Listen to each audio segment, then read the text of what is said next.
Hey guys, how's it going?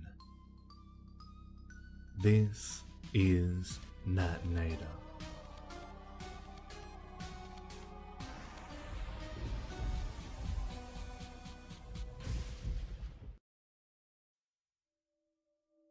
You still want to hear more of my story, don't you? Well, a lot has passed by since you heard from me. I'm now in my 4th year of college. I've decided that my major would be in social sciences, and have just received my bachelor's degree. I'm aiming to earn a master's degree before I attempt to run for a political office. Yes, time really has changed me, and so have the voices. Allow me to put this all back into context. 3 years ago, I had just graduated high school. Kelly and I had been a couple for nearly 3 years, and we both decided to go to the same university. We both had high moments and low moments together as a couple, but she always stood by my side, believing that what I'd done in the past didn't make me a bad person. I appreciated her sympathy, but I didn't really need it. I didn't regret killing the impersonator of Kyle, or killing Mr. Hardow. Both of them were vile people who only wanted to see me dead. And by trusting in the voices, I survived both of their plans. My past may seem dark to anyone looking in, but I only want what's best. A lot of people just don't see the terrible corruption and pain that humans cause for one another. And that's why I need to be the one in power, to help keep them in line. Yes, I realize that it may seem hypocritical, coming from the person who killed a demonic imposter and ate part of him, but I had to. Besides, people don't know true justice like I do. If I had the power of a true leader, like the President of the United States, I could really change the inequality and disparity that exists in the world. I would rid the world of murderers, rapists, child molesters, corrupt thieves, and corrupt politicians. I would work to make the world great again. I would bring about a new era of peace. That's why I've decided that once I've earned my doctorate in social sciences, I will run to be a representative of Congress, a senator. Then, I'll put my new legislation in that will allow me to be elected much before I turn 35, which is the current age requirement to be considered as a presidential candidate. There's a lot that I want to change, and the voices have helped me with that. But they've been acting strange lately. They've been giving me a lot more orders, some of which may help me in the long run when I try to run for political office. But they've been requesting some strange things. Board up your apartment windows. Lose 10 pounds. Earn a concealed carry handgun license. These don't seem to add up, but I still trust them enough to listen. They changed my life for the better, and even though it was their plan to bring me to political office, I will be the one to carry through with my own plans. It's my life after all. They said they would only help me if I gave them everything. But I can't just do that. It's my life, and I'll do what benefits me the most, and others. I want to help, but they just get in the way sometimes. I want to spend more time with Kelly, but the voices always demand me to do more meaningless tasks for them. I sometimes argue with them on what to do, but I rarely win. They usually end up convincing or forcing me to do some things that I don't want to do. Kelly has been growing more and more distant due to my lack of involvement, and there's little I can do about it. The reason that I can't reform our relationship is partly because she is now dead. Yes, I wanted to lead you on, thinking that there was possibly some hope for us, but there's not. She died a semester ago, during a violent and bloody shootout at our university. Allow me to explain. During one of my classes last week, during which Kelly would always wait outside for me to finish my class, we began to hear shouting outside.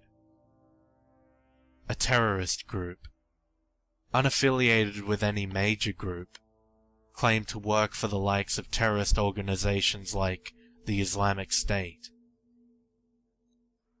I was terrified, and so were the rest of the people in the classroom, when we began to hear automatic gunfire outside of the classroom in the hallways. A deep feeling of dread sank into my stomach as I ran out to the hallway, only to be left with a horror show of people laying dead on the floor. One of them being Kelly. I tried to pick her up, tried to wake her, tried to resuscitate her, but it was no use.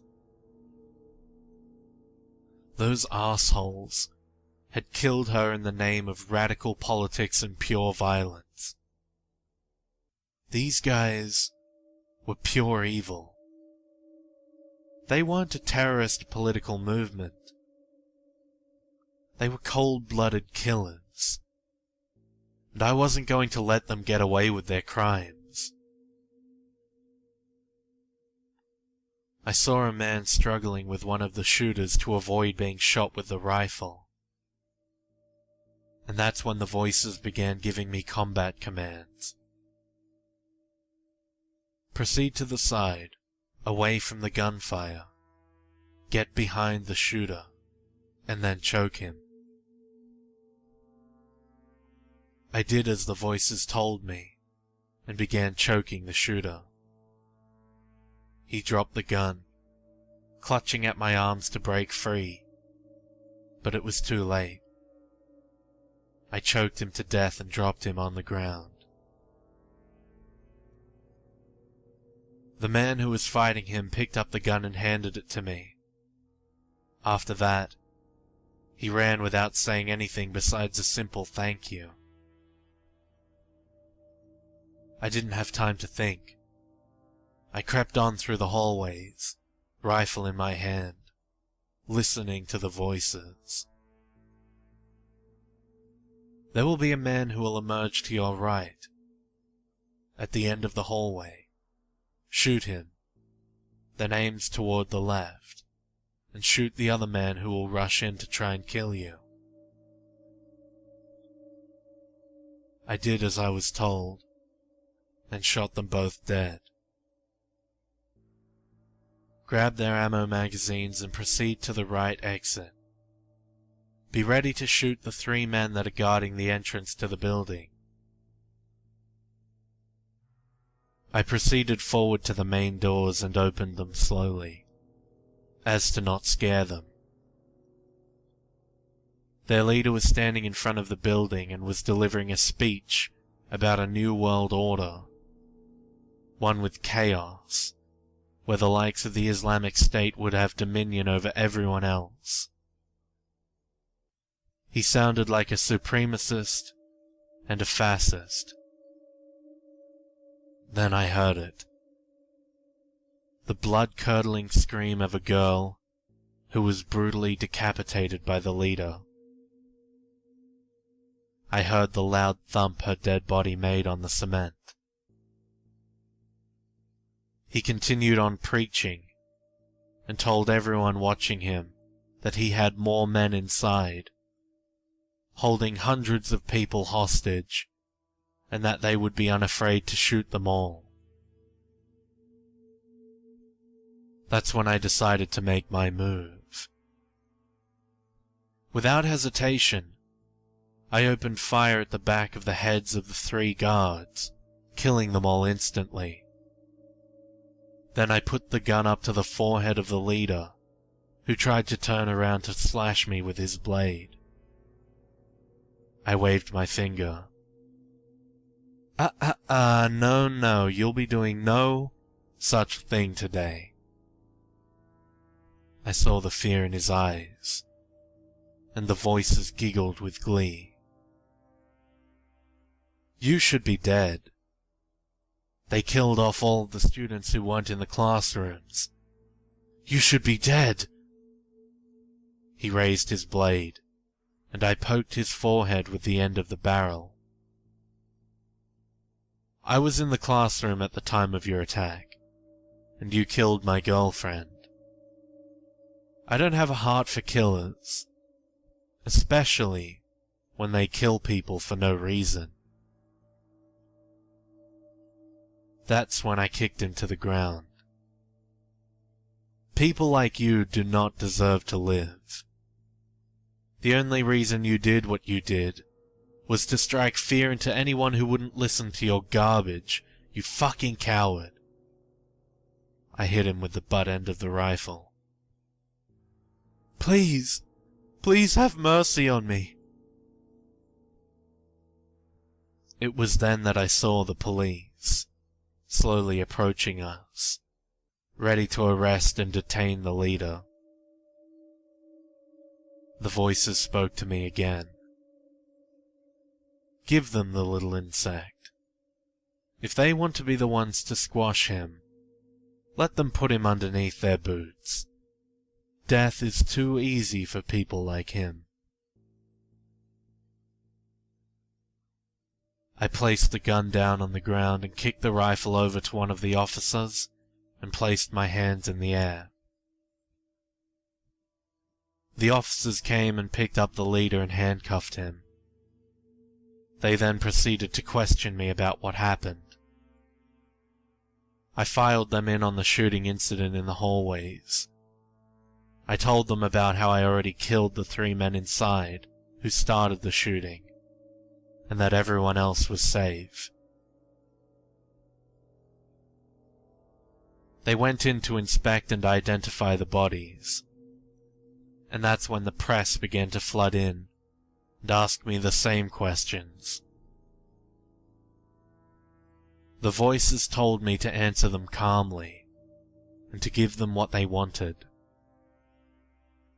I told them all about what happened inside and gave them my thoughts on the matter.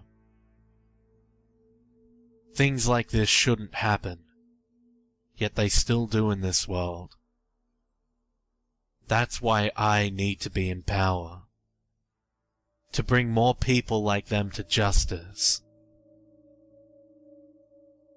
The press slowly left after I had answered all of their questions.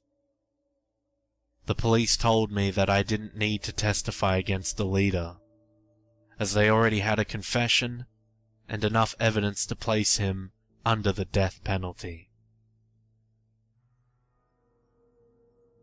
The voices and I personally wished that he could be placed in solitary confinement for the rest of his life. But people consider that inhumane. People consider death to be more merciful than solitary confinement. Yet so many people still fight the death penalty. It's an absurd concept in my mind, even though they're 2 different means of punishment. But that's only another thing to add to my list of changes to make once I'm president. I try my best to focus on my studies after all that. That way, I can go and run for political office. I've earned enough credit hours to earn my master's by the next semester. But I just couldn't get that day out of my head. It plagued me for a week. It still haunts me to think that Kelly was murdered in the name of insanity in politics.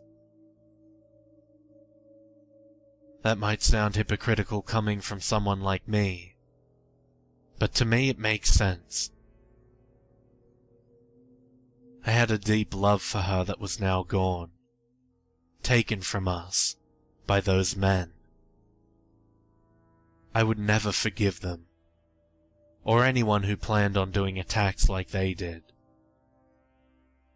It was hard reintegrating my new college life without Kelly, but I found myself quickly moving on and dating another girl. Her name is Avery, and she has fallen just as hard for me as I have for her. My life was a bit different after that day, but in a way, it wasn't. I gained new recognition as the slayer of terrorists on campus, and Avery and I grew very close together. We've already discussed the idea of spending our lives together, and we both love the idea. Professors on campus respect me more, and I'm already receiving a lot of praise from politicians who want to promote their campaigns. They told me that when my time comes, they would be ready to promote me as well.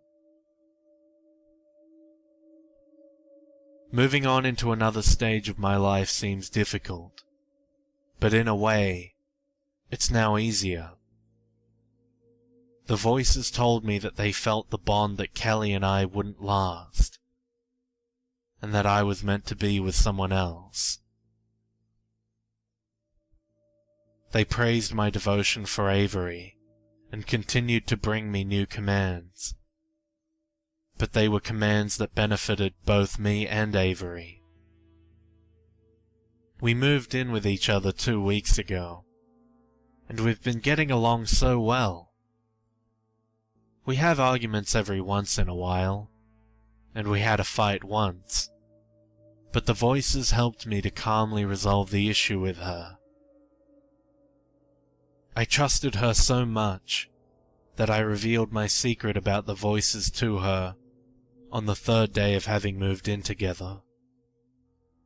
And instead of being freaked out over me hearing voices, she was so supportive and thought it was sweet that they wanted us to be together.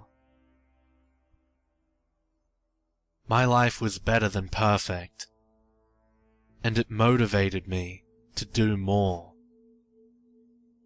This newfound motivation has given me the confidence I need to earn my master's degree, and to eventually move on to my campaign after college.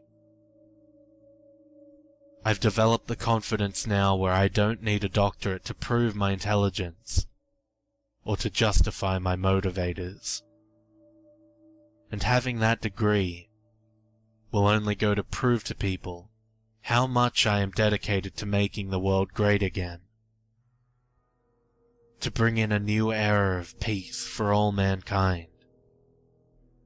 I will be merciless in office, and the voices will take me there.